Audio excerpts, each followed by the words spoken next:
I don't know. Hopefully, Mike Yawney is like the Boy Scouts today because he's hanging out outside at Eau Claire Market getting ready for the Taste of Calgary. Hey, Mike. Hey, it's a little bit chilly, but no rain, like Andy said. Still, so far, so good. So far, so good, yes. I know you're going to get a sampling a little bit later, but we're going to take a spin around the world of social media. What you got? Let's do it. You know, it's been pretty hot over the last few days, and we know that you're supposed to wear sunscreen, yet lots of people don't. Well, a New York artist decided that he wanted to kind of try something different to convince people that, you know what, you should really protect your skin out there. Take a look at this video. It's really fascinating. Whoa. Wow. What is that? So here's what he's doing. Thomas Leverett, he asked beachgoers to peer into the camera he set up.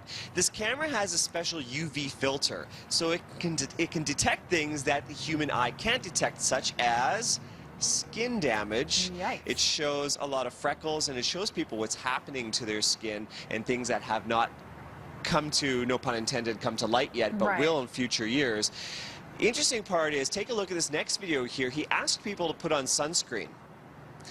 And you can see the difference it makes. Sunscreen, of course, doesn't absorb any light.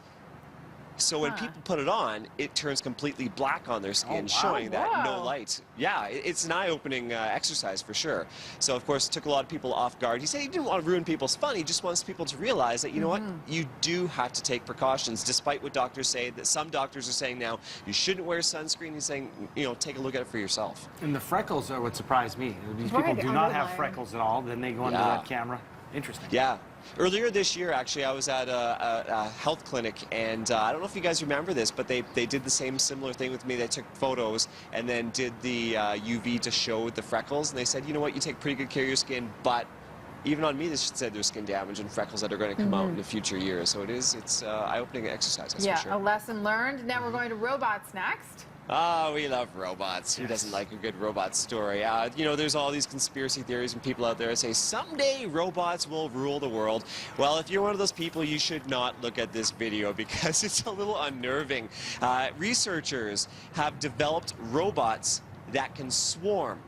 So they're out of Harvard, and they're called kilobots. And they're tiny robots. They measure only a few inches in diameter. They can work together as a swarm. They communicate with each other. They can form different shapes. So what they're doing is they didn't just do it for fun, even though it's pretty cool. They're using it to study collective behaviors of everything from fish to cells and humans.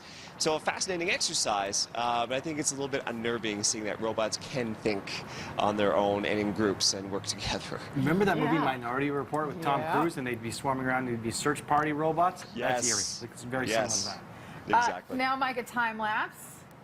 Yeah, you know what? We've seen so many time lapses of airplanes coming into the airport and landing and how busy it is, but I have not seen one quite like this before. This is actually quite beautiful and stunning. So this was shot in Shanghai Airport. It was actually shot within the restricted area, and it's interesting. It's mesmerizing because all the planes, the way they're coming in and leaving, they look like shooting stars.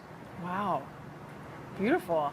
Yeah, the video is about 3 minutes, and we should post it to our Facebook page later on this morning because you can just sit there and the time just wastes away because it's so beautiful to watch that whole thing. It's worth seeing this morning for sure. Lots going on in the skies, Andrew. Yes, in the sky with no S, but very neat stuff. And lots going on with Mike coming up in a bit. Lots of booths, always something new every year too, Mike. That's what I want you to investigate for me. I am looking forward to it. We're going to start over here at Globefish next time I chat with you guys.